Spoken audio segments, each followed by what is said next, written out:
Querido Deus Pai, somos gratos a Ti porque Tu tens sido o Deus que tem nos amparado, tem nos ajudado, nos fortalecido, tem nos dado, Senhor meu Pai, o entendimento e a compreensão que só em Ti é que está a nossa esperança, só em Ti está a nossa confiança e por isso prosseguimos, Senhor, com destino ao alvo que está posto para nós alcançarmos. Assim, nesta noite, mais uma parte da Tua palavra será ministrada para todos nós. Nos dá esse entendimento, nos dá essa compreensão, para que possamos prosseguir fortalecidos e renovados pela Tua palavra. Pai bendito, tira todo o impedimento e a dificuldade de nossa mente, que possamos compreender e do coração também para guardar. E ao Teu servo que vai ministrar, continua dando a ele, Senhor, a sabedoria do alto, ó Deus, e a revelação da Tua palavra, para que com clareza e com facilidade possa transmitir a todos nós. Pai, assim oramos a Ti,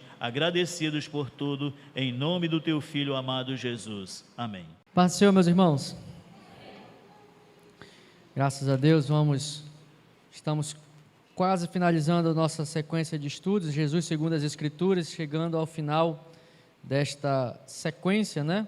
Chegamos aqui no julgamento de Jesus, o julgamento que verdadeiramente levou Jesus à cruz, ou pelo menos foi o pretexto que Deus usou para levar o seu Filho à cruz para cumprir o propósito.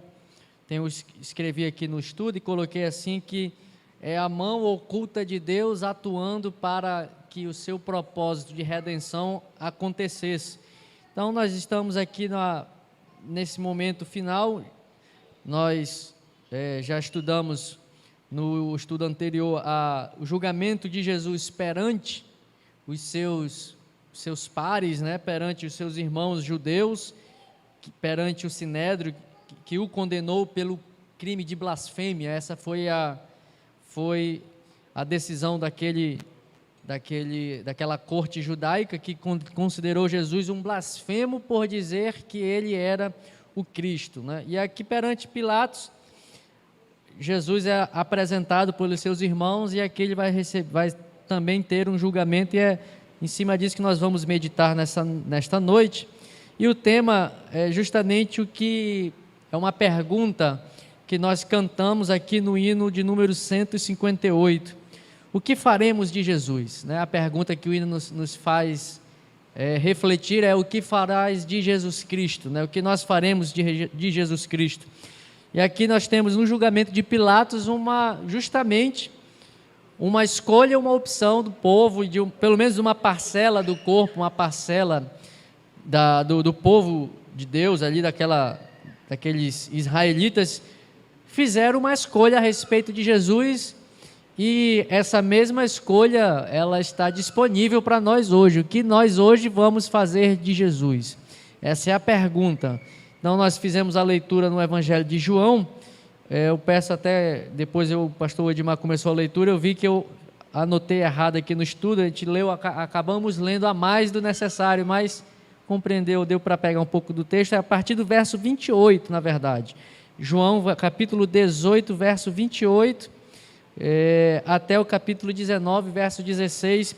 Nós vamos seguir neste julgamento de Jesus pelo relato do Evangelho de João, que ele traz alguns detalhes importantes, interessantes, que nós vamos abordar aqui. Meus irmãos, nós precisamos compreender o Império Romano está dominando aqui todo esse território ali do Oriente Médio, e além do Oriente Médio, era um império, pelo menos no mundo de então, o mundo da época praticamente estava todo submisso e debaixo do Império Romano. E o Império Romano, para fazer e ter sucesso neste domínio de outros povos, ficou cunhado um nome chamado de Pax Romana, ou seja, a paz. Pax significa paz.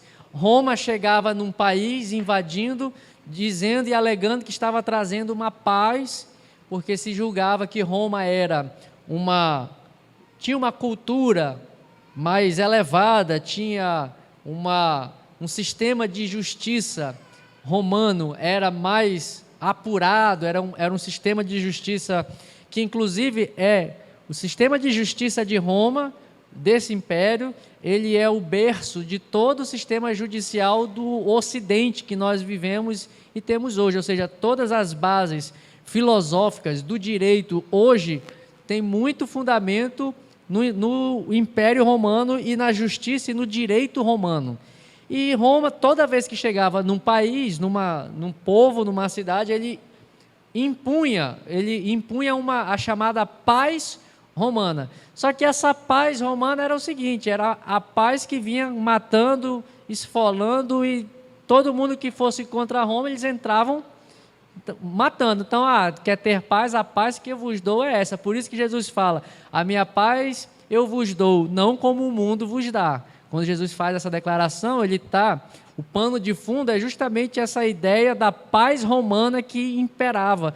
E é por isso que, diante dessa paz romana, quem era o afoito a querer se levantar contra esse império? É como se fosse os Estados Unidos chegando, dominando hoje, com todos os seus tanques de guerra, todo o seu poderio bélico, e dizendo, eu vim trazer a paz para você. Quem é que, vamos supor que entrasse na Venezuela, aí do Maduro se levantasse contra o Biden, porque o poderio bélico dos Estados Unidos comparado com a Venezuela não dá nem para o começo, né? 15 minutos de guerra, acabou a munição da Venezuela. Os Estados Unidos têm bala para trocentos anos de guerra aí. Então, assim, para os irmãos terem... era esse conceito que tinha no Império Romano. Eles traziam essa paz, mas era uma paz mediante a imposição da força. E é assim que eles conseguem, digamos assim, apaziguar os povos dominados. E eles tinham um lema... O Império Romano tinha um lema que eles diziam assim, ainda que os céus desabem, deve ser feito a justiça.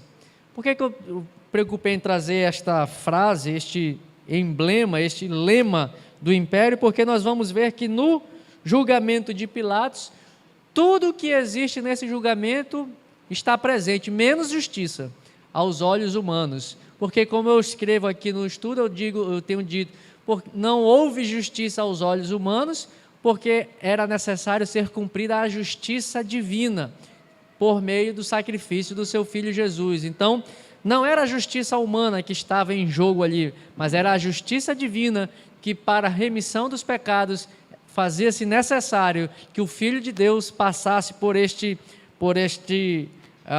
essa jornada de sofrimento. E nós vamos ver que, inclusive, Pilatos assevera por 3 vezes e traz a sua decisão e a sua avaliação do caso. Ele atesta por 3 vezes que Jesus é inocente, mas mesmo assim ele manda matar um inocente. Para os irmãos verem que esse lema aqui, ainda que os céus desabem, que se faça justiça, Pilatos eu acho que esqueceu, mas esqueceu por um propósito divino. Então, meus irmãos, nós vamos ver justamente este cenário de injustiça, e aí por isso nós cantamos também o hino de número 450, o sol da justiça está sofrendo a maior injustiça que um ser humano poderia passar, que é ser condenado inocentemente. É nesse cenário de injustiça que o profeta Abacuque, inclusive, um dos seus lamentos é esse: até quando, Senhor, tu vais ficar parado ao ver as pessoas torcendo o direito do órfão e da viúva e a justiça não sendo aplicada? E aqui é o que Jesus também experimenta, esse lamento aqui, e por estar sendo condenado injustamente, mas porque tinha a mão divina fazendo justiça, pagando a cédula, fazendo com que o seu filho pagasse a cédula de dívida que pesava contra nós, como Paulo escreveu. Então, meus irmãos, nós vamos ver aqui esse julgamento acontecendo por vários interesses. O interesse dos religiosos era, em resumo, interromper o ministério de Jesus. Os líderes religiosos não estavam confortáveis com a popularidade de Jesus, não estavam confortáveis com a mensagem que Jesus trazia, uma mensagem que incluía os miseráveis, era uma mensagem que repreendia os que tinham o dever de falar a palavra de Deus e incluía os pequeninos. Vinde a mim todos vós que estáis cansados, sobrecarregados. Ou seja, a mensagem de Jesus incomodava aquela elite sacerdotal e religiosa. E ele, então, impactava diretamente os interesses desses religiosos. Mas, ao mesmo tempo, neste julgamento de Jesus, tem um interesse romano, que é de manter essa paz. Tudo que Roma queria é que não houvesse revoltas, que não houvesse rebelião e que todos se submetessem e se sujeitassem ao domínio de Roma. Então, nesse julgamento de Jesus, vamos ver esses dois interesses em jogo: o interesse religioso de cessar e interromper o ministério de Jesus e o interesse de Roma, representado aqui por Pilatos, em manter essa paz romana. Vamos manter as coisas em ordem, porque no meio da confusão o império só tem a perder. Esse era a ideia de Pilatos ao conduzir este julgamento. E aqui, meus irmãos, nós vamos ver 4 perguntas que fazem com que Pilatos conduza esse julgamento, e essas 4 perguntas são, digamos assim, os pontos cruciais para se verificar a culpabilidade. Vou usar essa expressão mais técnica do direito, ver se Jesus tinha culpa ou não no cartório, se Jesus era ou não culpado de tudo aquilo que os judeus, os religiosos estavam acusando. Então ele precisava, como um representante do Império Romano, como um representante da lei, ele precisava analisar o caso, avaliar aquele processo de Jesus para saber se ele era inocente ou se ele era culpado. E ele gira em torno, a sua investigação, digamos assim, gira em torno de 4 perguntas. Ele primeiro quer saber, é o que está no versículo 29, qual é a acusação? Vocês estão trazendo esse homem aqui, de qual crime ele está sendo acusado? Qual é a acusação que pesa sobre este homem? A segunda pergunta é que depois de apresentar qual é a acusação, Pilatos vai perguntar e vai fazer uma segunda pergunta, que é se Jesus era ou não era o rei dos judeus. A terceira pergunta nesse processo judicial é se ele pergunta para o povo se ele solta ou não solta Jesus. E a quarta e última pergunta, ele indaga a Jesus: da onde tu vieste? Qual é a tua origem? Então, de onde tu vens? É o que está no versículo, capítulo 19, que já ele fala isso, já no início do capítulo 19, no versículo 9 do capítulo 19 de João. De onde você veio? Então, ao longo deste interrogatório de Pilatos com Jesus, ele conduz esse interrogatório nessas 4 perguntas. E, meus irmãos, nessas 4 perguntas, nós vamos ver que Jesus responde a todas elas de uma forma um pouco subliminar, um pouco assim, ele não fala abertamente, mas ele dá suas respostas, fazendo com que Pilatos entenda, e nós vamos começar a compreender que Jesus ali se revelou, e Pilatos entendeu quem era Jesus, e não achou nele dolo ou culpa. Isso é importante nós compreendermos, porque Pilatos ele assevera e ele categoricamente diz: ele é inocente. Aí você pode pensar, o que isso tem a ver com isso? Tem a ver com as profecias, tem a ver com que tudo o que a palavra diz a respeito de quem é o Cordeiro de Deus. Um cordeiro tem que ser perfeito, um cordeiro para ser sacrificado tem que ser imaculado, não pode ter nenhuma mancha, não pode ter nenhum defeito. E um ímpio está atestando e dizendo: ele não tem culpa alguma no cartório, ele é inocente. Para mostrar e asseverar pela boca de um ímpio, de uma pessoa que não tem conhecimento das leis do eterno, não tem conhecimento das leis de Deus, mas era um homem que era treinado para analisar e fazer a condução de um processo judicial. Ele olha para Jesus e diz: ele é inocente. É para se cumprir o que a profecia diz, que ele foi morto, inocente, foi morto, foi como um cordeiro morto, cordeiro mudo, para ser sacrificado em direção ao matadouro. Ele foi inocente, como Pedro diz na sua primeira epístola, era o justo pagando pelo injusto. Então, era aquele que não tinha pecado ou culpa alguma, pagando por aqueles que tinham pecado, porque esse é o princípio do sacrifício. O sacrifício era substituir o pecador por alguém, no caso, no sacrifício levítico, era substituir o sangue do homem e da mulher pecadora pelo sangue inocente daquele cordeiro que não sabia nem por que estava morrendo, mas tão somente estava substituindo o derramamento do sangue do pecador para purificar, para encobrir o pecado daquele pecador. Então aqui, esta jornada jurídica do interrogatório de Pilatos é importante para que a gente compreenda e que para que fique registrado de que Jesus era inocente até aos olhos do mundo, até aos olhos dos iníquos, até aos olhos dos pecadores, até aos olhos daqueles que nem conhecem, nem sabem quem é Deus, mas Jesus era inocente. Portanto, o nosso Salvador morreu por mim e por você, sendo puro, limpo, imaculado, e por isso que o escritor aos Hebreus diz que o sangue dele tem poder para apagar os nossos pecados e para nos reconectar com Deus, e é por isso que o escritor ainda diz no capítulo 10, é por isso que hoje nós podemos entrar com ousadia e com confiança no Santo dos Santos, pelo um novo e vivo caminho que foi aberto por este Jesus, que foi declarado inocente, mas foi condenado, mesmo assim, a sofrer a pena de morte, porque ele tanto nos amou, porque ele era o sol da justiça e ele precisava cumprir a justiça de Deus, ele precisava levar ao cabo a aniquilação do mal e do pecado para que a gente pudesse ter vida.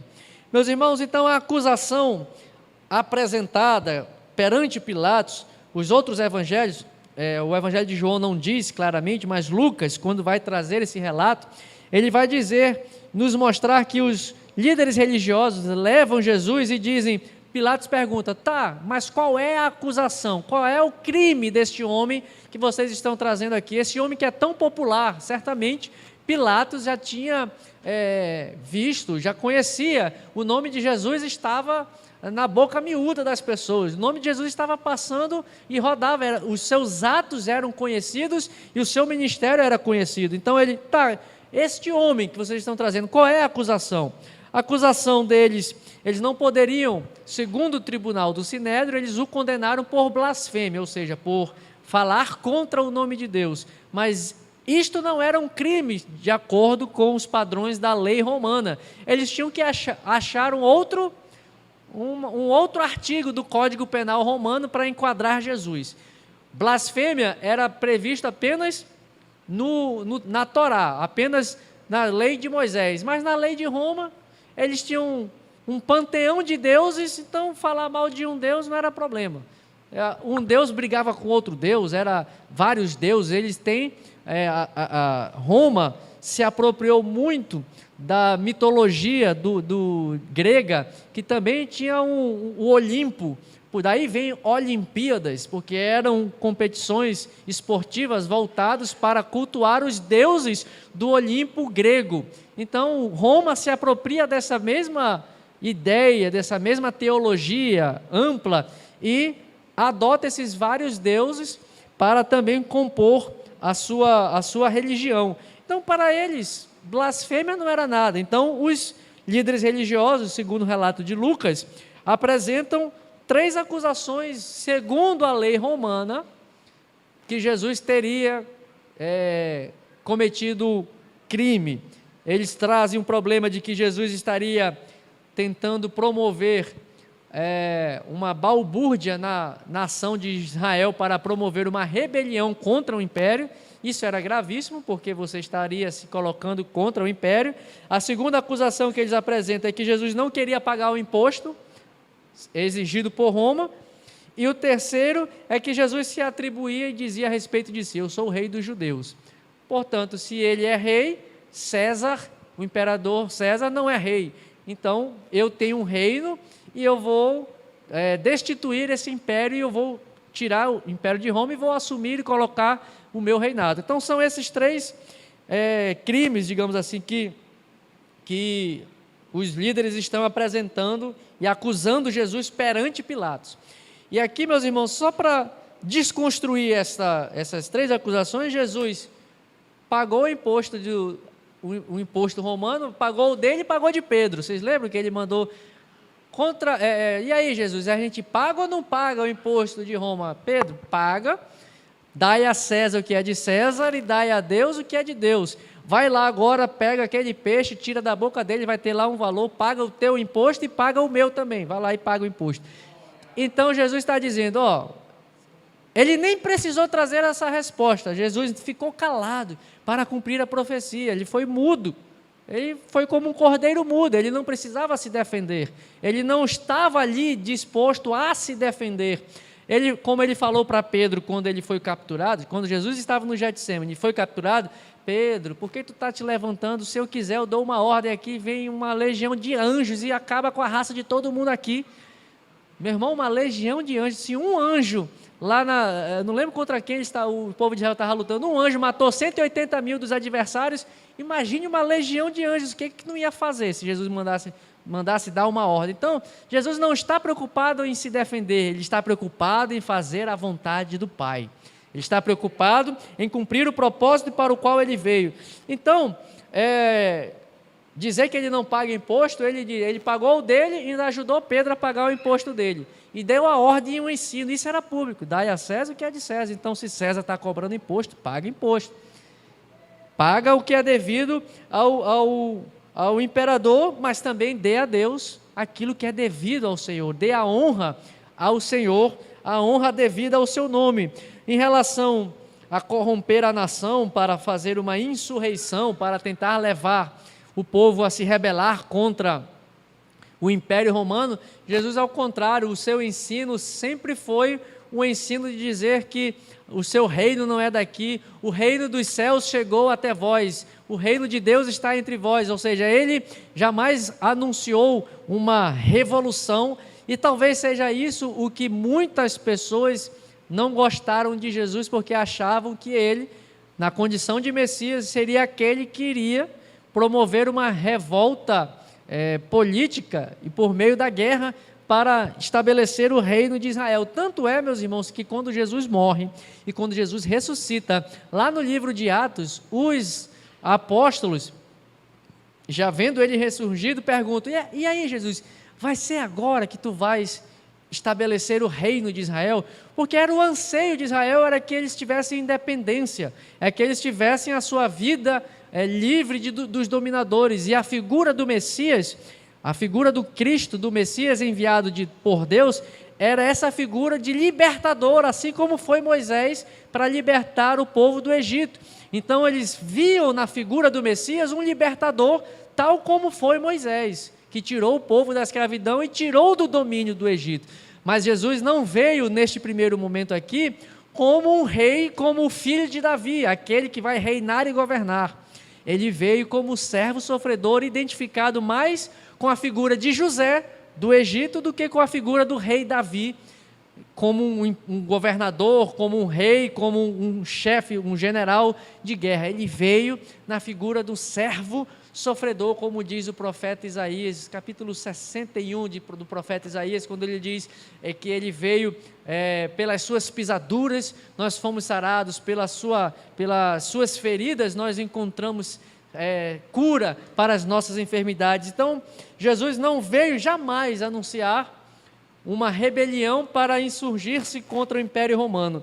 Então, se esses dois ensinos era claro, e isso era notório perante o povo, tanto que no julgamento de Pilatos aqui, essas duas acusações, ele nem procura interrogar Jesus, ele nem procura investigar, ele só se limita a perguntar, que aí nós vamos já avançando, é a segunda pergunta.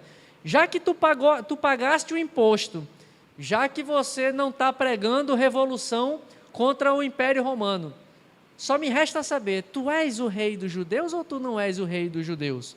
É a segunda pergunta, é o que cabe a Pilatos investigar. E aí então ele Inclusive, antes de passar para essa segunda pergunta, aqui no capítulo 18, se você quiser ficar com a sua Bíblia aberta aí, capítulo 18 do Evangelho de João,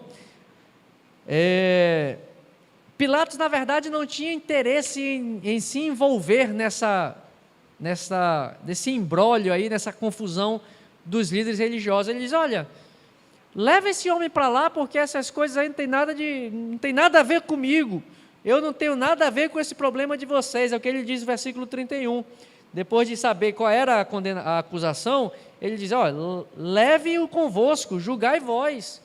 Vocês é que façam o julgamento desse homem, já que ele é tudo isso que vocês estão falando, julguem ele. E os líderes religiosos, inclusive, dizem para Pilatos: se ele não fosse um malfeitor, nós não traríamos ele aqui. Julgue você, Pilatos. Aí fica aquela história, né?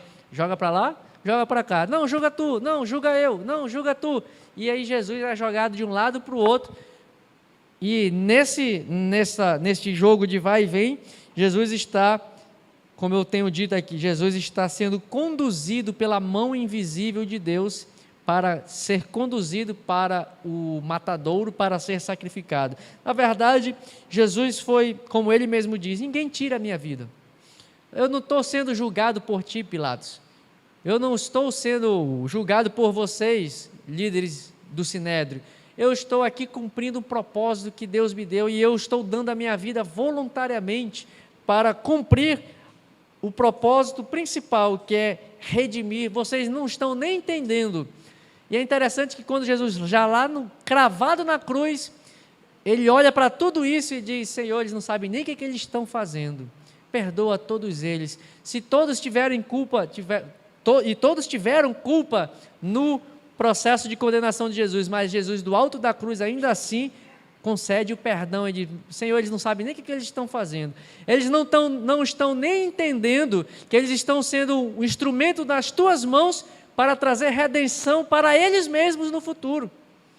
Veja, meus irmãos, que quando nós compreendemos que é a mão de Deus que conduz todas as coisas, a gente vai entender o que Paulo escreve aos Tessalonicenses, na sua primeira carta aos Tessalonicenses, capítulo 5, verso 21, se eu não me engano, quando ele diz: em tudo dai graças, porque esta é a vontade de Deus.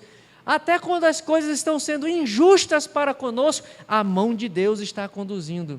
A mão de Deus está no controle das coisas. É a mão de Deus que está levando Jesus para a morte.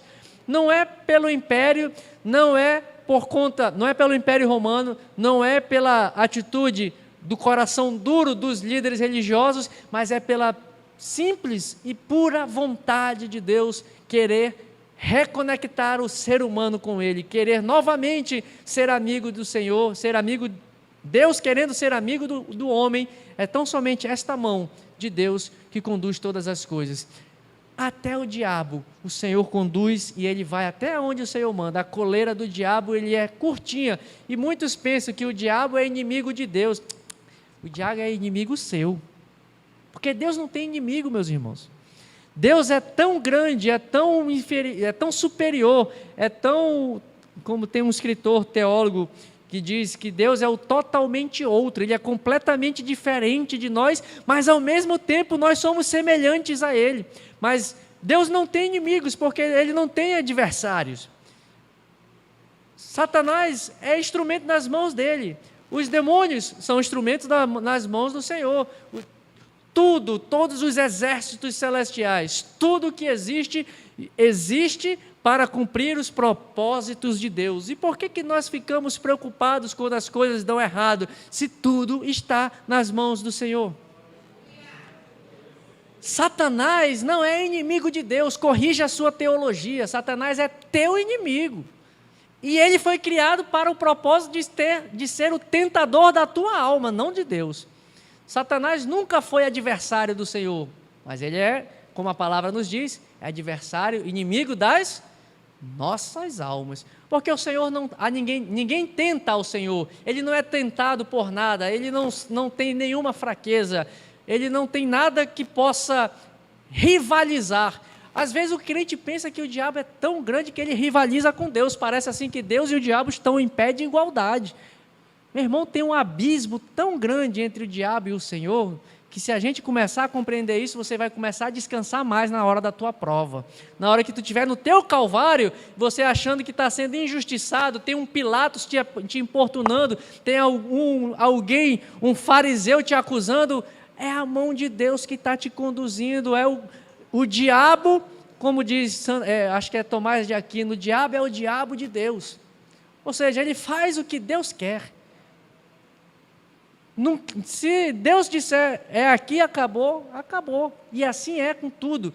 Então, meus irmãos, é a mão de Deus que está conduzindo Jesus neste cenário. E Jesus está, apesar de estar passando por esta aflição, ele está consciente. Tanto que mais na frente, quando Pilatos pergunta, tu não sabes que eu tenho autoridade para te livrar? Jesus responde para ele, tu não tens autoridade nenhuma sobre mim.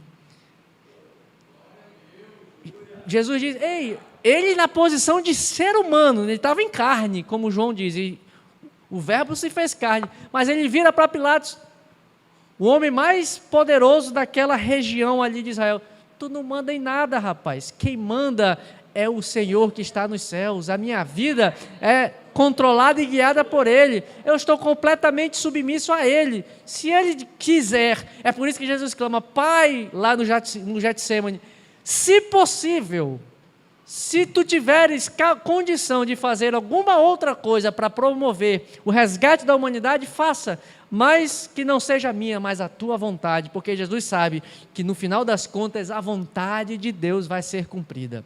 O que Deus quer, os planos de Deus vão ser cumpridos, quer queira, quer não queiramos, mas o plano de Deus, nenhum só dos planos do Senhor serão frustrados. E é essa mão, meus irmãos, que está conduzindo este julgamento. A partir deste episódio, criou-se um antissemitismo. O que é antissemitismo? É uma teologia contra Israel. Israel é ruim. Israel é instrumento de Deus. Se o diabo é instrumento nas mãos de Deus, Deus não pode usar e endurecer o coração desses homens para que eles não enxergassem e compreendessem a verdade, que Jesus era a verdade, para cumprir o seu plano.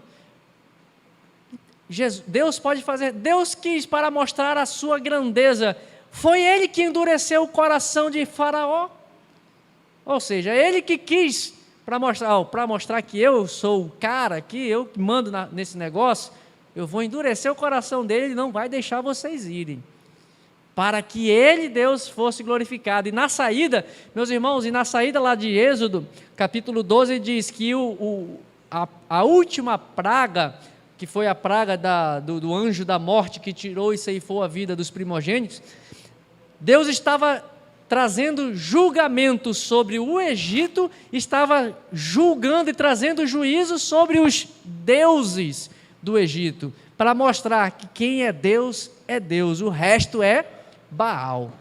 Só Deus é Deus, meu irmão, é o Senhor que conduz a nossa vida. Está passando um calvário, um suplício, a mão de Deus, tem um hino aí de uma cantora, acho que é da Jamile, a mão de Deus vai fazer outro milagre, não é isso que diz o louvor, se não me engano, a mão de Deus vai fazer os seus milagres, você é um campeão, não sei o quê, mas quando Deus está conduzindo as nossas vidas, e Ele quer conduzir as nossas vidas, o importante não é saber se Deus vai conduzir as nossas vidas, o importante é saber se você vai estar nas mãos de Deus, da mesma maneira que Jesus estava nas mãos do Senhor. Esse que é o problema, é saber se eu estou confortável sendo guiado por Deus, ou eu ainda estou tomando as rédeas da minha vida, achando que eu posso fazer alguma coisa. Meu irmão, a gente não enxerga um palmo além do nariz, a gente não consegue controlar nem os fios de cabelo que caem na nossa cabeça, quanto mais querer controlar as decisões mais sérias e importantes da nossa vida. É por isso que nós precisamos confiar nesta mão invisível de Deus que rege a tua história. O salmista no Salmo 139 diz que os meus dias estavam contados nos teus livros, e o Senhor já conhecia todos os dias da minha vida, mesmo quando eu ainda era uma substância sem forma, no ventre da minha mãe, os meus dias já eram conhecidos por ti. É a mão de Deus quem nos conduz, é a mão do Senhor que nos leva até quando passamos pelo vale da sombra da morte, que é o caso de Jesus aqui. Só restou então, meus irmãos, Pilatos procurar saber, é inocente quanto ao pagamento de imposto, ele também não está promovendo rebelião contra o Império Romano. Só falta saber, tu és o rei dos judeus? É a pergunta que ele faz no versículo 33. Então Pilatos retornou, Pilatos está num vai e vem, ele vai lá. Pilatos é o típico político dos nossos dias atuais, ele quer ficar bem com o povo e quer ficar bem com o poder, que é o Império Romano, que é o imperador. Ele não quer se indispor com nenhum dos lados. Com o Império Romano, ele quer manter o seu status e a sua posição de poder, porque ele está numa posição de autoridade e com todos os benefícios da posição de poder de governador que ele tinha, mas ao mesmo tempo ele quer ficar bem com os judeus e com o povo, que é para ele ficar bem na foto, né? Para não ficar ruim com nenhum dos dois lados. Então ele vai, conversa com Jesus, avalia a situação, aí volta com os judeus. Espera aí, eu não estou vendo erro nenhum neles. O que vocês estão fazendo? O que vocês me dizem? Ah, não, ele é o rei, ele está se dizendo o nosso rei. E aí ele volta e diz, tu és o rei dos judeus? E Jesus aqui traz uma resposta a Pilatos, que é o versículo 34, versículo 34, Jesus devolve para ele, essa pergunta, tu queres mesmo saber se eu sou rei ou não, ou tu está fazendo essa pergunta porque alguém disse para te fazer essa pergunta? É isso que está dizendo no verso 34. Tu queres saber mesmo se eu sou rei, ou tu está fazendo essa pergunta porque o povo está querendo saber? Qual é? Aí Pilatos fica assim, rapaz, eu estou tentando te ajudar. Eu estou traduzindo aqui o diálogo de Jesus e de Pilatos. O Pilatos está tentando fazer assim, e Jesus, espera aí, eu já sei que tu és inocente, mas deixa eu te ajudar para ver se eu consigo te livrar dessa jaca que te colocaram aqui. Pilatos está querendo fazer, eu já percebi, olha só, é o verso 35, o teu povo e os principais sacerdotes te entregaram a mim. O que tu fizeste, rapaz, afinal de contas, para esse povo te trazer para cá? É isso que Pilatos está perguntando. Qual foi a bronca que tu te meteste, Jesus? Jesus diz, aí o verso 36 essa resposta de Jesus, olha, o meu reino não é daqui, eu não faço parte desse reino, o meu reino não é deste mundo. Se fosse deste mundo, os meus servos já tinham entrado em ação, eu nem estaria na tua frente, para começo de conversa. Se o meu reino fosse daqui, eu nem estaria na tua presença aqui, porque já estaria tudo resolvido. O meu reino não é daqui. Aí Pilatos, então tu és rei? Tu o disseste. Jesus aqui é enigmático, né? Tu está dizendo que eu sou rei, eu estou dizendo que o meu reino não é daqui. Eu não estou dizendo que eu sou o rei, eu só estou dizendo que o reino que eu faço parte não é daqui. Agora, essa forma, tu que está dizendo que eu sou rei. Mas essa expressão no grego, que Jesus, essa resposta, tu estás dizendo, é como se Jesus estivesse falando assim, eu sou um rei, só que eu sou um rei de forma diferente que tu estás pensando, eu não sou um rei igual ao teu rei, eu sou um rei de uma outra natureza, eu sou um rei de uma outra forma, eu sou um rei de um outro reino, o meu reino é diferente do teu, o meu reino é um reino espiritual. É com este sentido que Jesus está dizendo que ele faz parte de um outro reino, e ele não é um rei semelhante aos reis deste mundo, porque o propósito de Jesus aqui não é ser um governante político, mas é ser um rei que governa o coração dos seus súditos. O reinado de Jesus não é um reinado político, geográfico, não é um reinado de um território humano. Ele quer reinar no coração das pessoas, ele quer ser rei naqueles que queiram se submeter ao seu senhorio, ao seu reinado. O seu reino não é daqui. O reino de Jesus não é um reino visível, não é um reino que se pode tocar ou palpar. Por isso que Jesus fala que o reino dos céus não é nem comida e nem bebida, ou seja, o reino dos céus não é constituído por coisas materiais. O reino dos céus significa comer e beber, como Jesus diz, é fazer a vontade de Deus. É aí que se está vivendo os valores do reino de Deus. É esse reino que Jesus veio trazer. O reino de alguém que no seu coração e no seu interior vive e se conduz pelos valores do reino eterno de Deus. Jesus é este rei para essas pessoas. Então eu não sou um rei como teu imperador, eu sou um rei daqueles que querem se submeter à vontade do Pai. Eu sou um rei que quer governar as vontades e o coração das pessoas para trazê-las à obediência à vontade de Deus. É nesse sentido que Jesus diz: é tu que estás dizendo. Essa resposta traz embutida todo este significado. O meu reinado não é diferente do reinado de vocês. E aí Pilatos fica ainda duvidoso e fica assim, com a resposta de Jesus, ele fica questionando e pensando, porque Jesus, além de falar isso, ele diz que também veio a esta terra para trazer e dar testemunho da verdade. É interessante também aqui nós vermos essa palavra que Jesus diz a respeito da verdade. Jesus vem dizer que ele vai testemunhar a verdade. Essa palavra verdade no grego é aletheia, ela significa muito mais além. O que é verdade? Deixa eu fazer uma pergunta para os irmãos. O que é verdade? É aquilo que você consegue comprovar por meio de alguma coisa fática, objetiva. Verdade é tudo aquilo que eu consigo atestar a sua veracidade. Por exemplo, que cor é essa aqui? Verde. Se eu disser que isso aqui é azul, é verdade ou é mentira? Por que é mentira? Porque você está vendo que é verde, né? Porque o objeto está mostrando para você que ele não é azul. A não ser que você fosse daltônico, como era o pastor Elilde. Aí ele olhar para cá, eu acho que isso aqui é amarelo. Aí o daltônico ele fica falseando a verdade.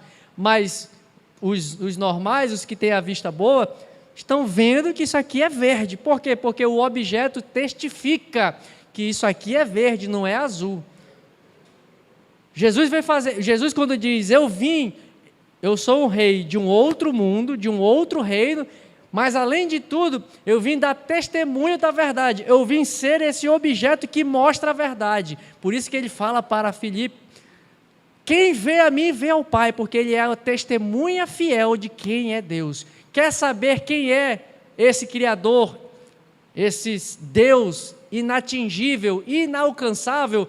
Olha para Jesus, porque ele é a testemunha fiel e verdadeira, que testifica da verdade, e só há uma verdade, a verdade é absoluta, e a verdade absoluta é uma pessoa, que é Deus o Pai, ele é a verdade, e Jesus veio para mostrar quem é essa verdade, para dar testemunho de que Deus é verdadeiramente aquele que é. Quando Deus se revela para Moisés, ele atesta isso. Qual é o teu nome? O teu nome é... Davi foi um dos que mais deu apelidos a Deus. Jeová Rafá, Deus é a cura, Deus é a minha bandeira, Jeová Nissi. Davi fala que Jeová Tsidkenu, o Senhor é a nossa justiça, Jeová Tsavaô, o Senhor Jeová é o Deus dos exércitos. E Davi deu vários nomes, mas nenhum desses nomes dizem quem é Deus. Deus se revelou dizendo, eu sou, porque eu sou o único que existe de verdade. Eu sou a verdadeira vida está em mim. E Jesus diz aqui para Pilatos, Pilatos, eu vim trazer testemunho desta verdade absoluta, que é Deus. Eu vim revelar quem é Deus. É por isso que Jesus, lá em João, versículo 8, 32, diz, e conhecereis e a verdade... Mas a verdade não é um conceito psicológico e filosófico, a verdade é um ser, e este ser se chama Deus Jeová, e que está representado, e por meio de Jesus nós conhecemos quem é Deus. Olha para Jesus e você vai conhecer a verdade da tua própria vida, você vai saber qual é o propósito dele para você, e você vai conhecer a vida verdadeira que há no Senhor, e é Ele que é a verdade. Quer saber se está certo ou errado? Olha para a verdade. É o que o papai sempre falava aqui. Jesus é a estaca testemunha. Você lembra que ele falava dessa estaca testemunha? Que quando você vai construindo uma estrada, aí coloca uma estaca testemunha para mostrar até onde vai o nível do barro que tem que ser aterrado. Jesus é esse que fincou os pés neste mundo para mostrar que a verdade é Deus, que a verdade absoluta é o Senhor. E se você quiser ter vida, tem que olhar para Jesus para conhecer essa verdade. A verdade não é algo relativo, a verdade não é um ponto de vista, a verdade é Jesus. A verdade é Deus, a verdade é o Senhor. E aqui eu até coloquei aqui entre parênteses, a respeito desta palavra, disso que Jesus está dizendo. Eu vim dar testemunho da verdade. Sabe por quem aqui, os mais novos, acho que certamente assistiram. Os mais de meia idade talvez já tenham ouvido falar. Alguém já assistiu ou já ouviu falar de um filme chamado Matrix? Quem já assistiu? Não é pecado não, tá, irmão? Não se preocupa não, pode levantar a mão se você assistiu. Matrix 1, 2 e 3, tem uma sequência aí. É isso que Jesus está querendo dizer aqui. A lógica daquele filme é essa. Jesus, quando ele diz, eu vim dar testemunho da verdade, a lógica dessa palavra verdade que Jesus está dizendo é a lógica deste filme. A lógica do filme tem pessoas que estão conectadas a um computador e que estão vivendo, mas os seus corpos estão dentro de uma cápsula, o corpo físico está dentro de uma cápsula, e a vida que eles têm lá, de acordo com o filme, é uma vida psicológica, eles estão vivendo num mundo de ilusões. Aí vai o camarada lá e dá 2 pílulas, né? Você toma a pílula azul, você continua dormindo e vivendo na ilusão. Se você tomar a pílula vermelha, você vai entrar pelo caminho do coelho, é o que o filme diz, né? Um caminho, você vai seguir um coelho, é a pílula vermelha, aí você vai ver qual é a verdadeira realidade. Esse é o contexto do filme. Mas essa palavra aletheia que Jesus está dizendo aqui é essa mesma lógica. Eu vim trazer a verdade absoluta. As pessoas estão dormindo, como no filme Matrix, achando que esta vida é a única realidade que existe. As pessoas estão vivendo neste mundo achando que o que verdadeiramente importa é o que a gente consegue ver com os olhos, ou tocar, ou sentir.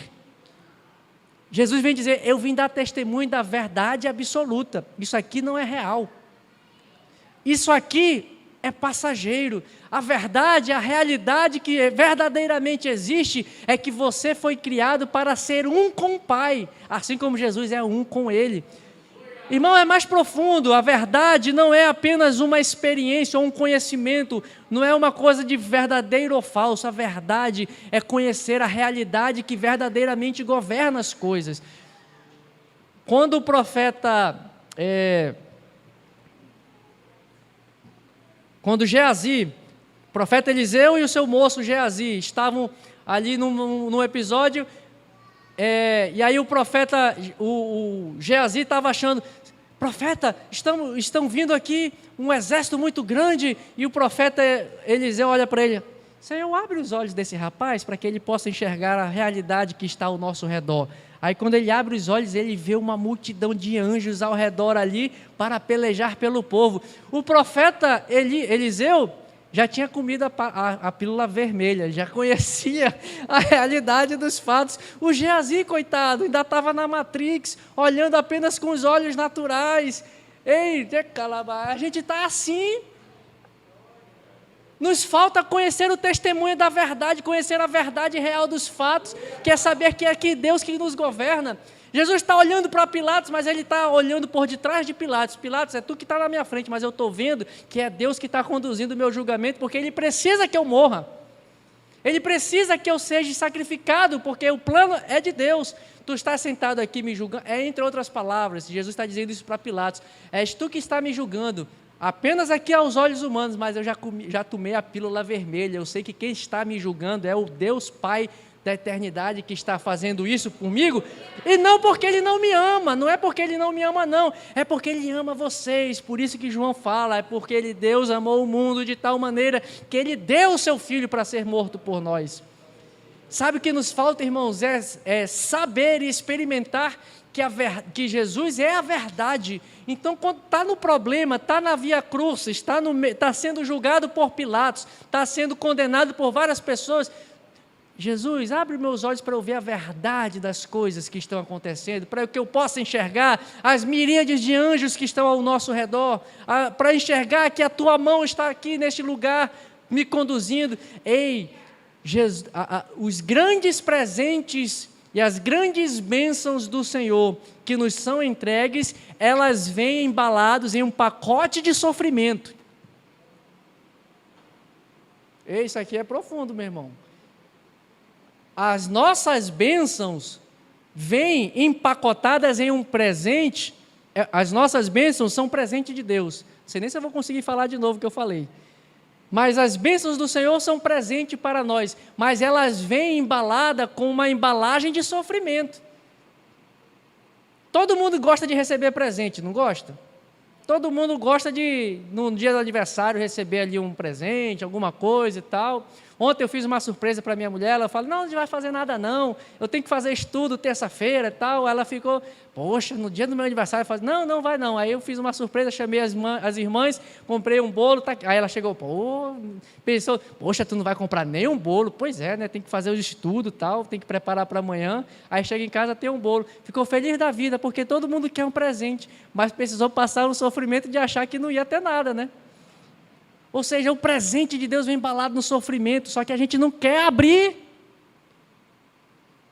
Está sofrendo, está em dor, está sendo perseguido. Não, deixa para lá isso aqui. Aí se você continuar abrindo, desembalando o pacote, lá dentro tem uma pérola para você de Deus, tem uma bênção. Por isso que Paulo fala, quando ele a tribulação produz paciência, a paciência traz a experiência traz a esperança, e a esperança não se engana. Veja quantos pacotes, como essa embalagem é comprida, né? O pacote está lá, até chegar na esperança tem que passar a tribulação, tem que passar por paciência, tem que ter experiência, para no final você conseguir abrir e achar esperança lá dentro. Jesus é essa verdade verdadeira dos fatos. Jesus veio dar testemunho dessa realidade que está disponível para nós. Conhecer essa realidade, saia da Matrix e venha para Cristo, como a pílula vermelha do sangue de Cristo, e enxergue a verdade absoluta. É isso que Jesus está falando. Então, meus irmãos, para terminar, nós terminarmos esta estudo de hoje, Jesus é o rei, mas não é o rei como Pilatos queria que ele fosse. Jesus vai para... Aí Pilatos, esse homem, ele termina essa primeira fase, é inocente. Veja o que ele fala aqui no versículo 18, no final, depois que Jesus fala isso, não vejo nele crime algum, verso 38. É inocente. Apesar de estar se auto-intitulando rei, mas é inocente, não tem culpa, esse homem é puro. E aí nós vamos para a célebre discussão lá, em que Pilatos volta para a presença do povo, volta para diante daqueles líderes, não, ele tem que morrer, ele tem que não sei o quê. E Pilatos, espera aí, rapaz, o homem é inocente, o homem não tem culpa no cartório, não. Vamos liberar o homem. Não, tem que matar, tem que matar. A turba só quer ver o mal, só quer ver sacrifício. E aí Pilatos tentando de todo quanto é jeito, mas ele é inocente, capítulo 19, verso 4. Eu não vejo culpa nele. De novo, ele está dizendo isso para o povo. Ele é inocente, vocês querem matar um inocente? E aí ele diz, não, crucifica. Aí Pilatos volta de novo, ele é inocente. Ei, meus irmãos, a gente quantas vezes, aqui fazendo um parênteses na história, mas a gente é assim, não, crucifica esse irmão aí. Uau, mas aí ele vacilou. Não, às vezes tem até culpa, meu irmão. Às vezes tem até culpa no cartório, mas a turba só quer crucificar, mas apaziguar, restaurar, o pessoal não quer não. E Pilatos ficou com medo, quando ele, capítulo 19, verso 7, ele tem que morrer, crucifica, porque ele está dizendo que ele é filho de Deus. Aí Pilatos, peraí, filho de Deus? Aí o negócio apertou, né? Filho de Deus, o negócio ficou mais sério. E aí ele pergunta, da onde tu vens? Teu reino não é daqui, tu não és um rei diferente, tu veio dar testemunho de uma verdade absoluta, e da onde tu vens então? Jesus não responde nada. Jesus fica calado, rapaz, aquele que me entregou, aquele que manda em todas as coisas, tu só tem autoridade sobre mim se for entregue por aquele que do alto governa todas as coisas. E Pilatos, quando Jesus responde, procura soltar. Ele, de todas as maneiras, procura libertar Jesus. Mas no final, porque é a mão de Deus que está conduzindo para o sacrifício, não teve jeito. Jesus declarado inocente por 3 vezes, mas ainda assim ele precisou morrer. Sabe qual é que nós precisamos compreender, meus irmãos? É que não importa saber de onde vem Jesus, não importou para Pilatos saber que Jesus não era deste mundo, ele era de outro mundo. Jesus, o seu reino não era deste mundo, o seu testemunho eram de coisas de outro mundo, era de um reino superior, mas para Pilatos, ele fechou os olhos e lavou as mãos quanto ao sangue deste Jesus. Por quê? Porque é a mão de Deus que está conduzindo. Se você está passando uma prova, meu irmão, não reclame não acha difícil não fique reclamando, é a mão de Deus que está conduzindo. Ao invés de perguntar, por que eu estou passando por isso? Diga, Senhor, o que eu preciso aprender nesta prova?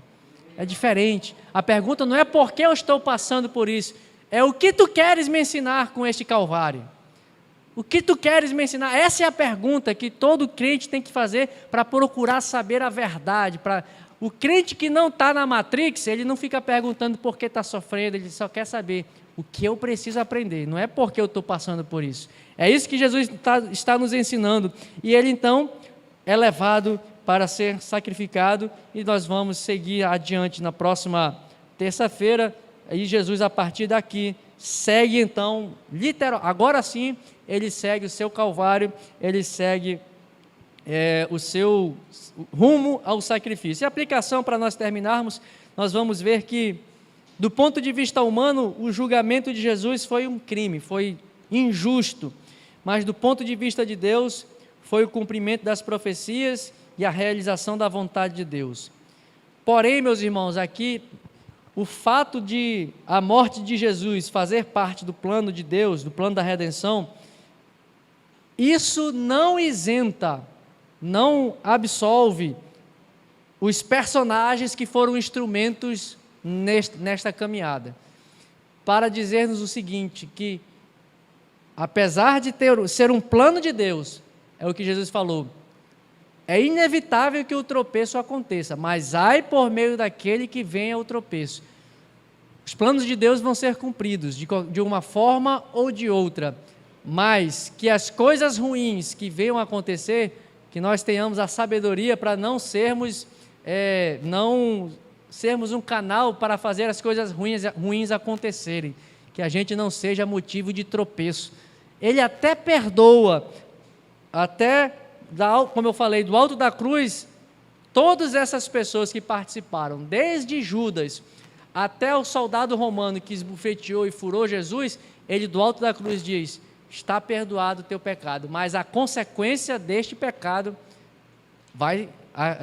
não vai sumir, vai existir. Então, é o que Deus fala lá em Deuteronômio, em Êxodo capítulo 34, ele inocenta o culpado, mas ainda que ele inocente o culpado, ele mesmo assim, ele perdoa a transgressão, mas ele não inocenta o culpado, ou seja, ele perdoa o pecado, mas a consequência do pecado vai vir. Então, é essa aplicação que nós queremos deixar para as nossas vidas. E a pergunta aqui, o que você vai fazer de Jesus? Você vai sair da Matrix e vai vê-lo como a verdade que mostra a realidade dos fatos? Ou nós vamos fazer como a multidão crucificam? Crucificam ou seja o nosso rei? Crucificam ou reine sobre a minha vida? Que o sol da justiça resplandeça sobre as nossas vidas e no nosso coração, dia após dia, meus irmãos. Que Deus nos ajude, que Deus nos abençoe.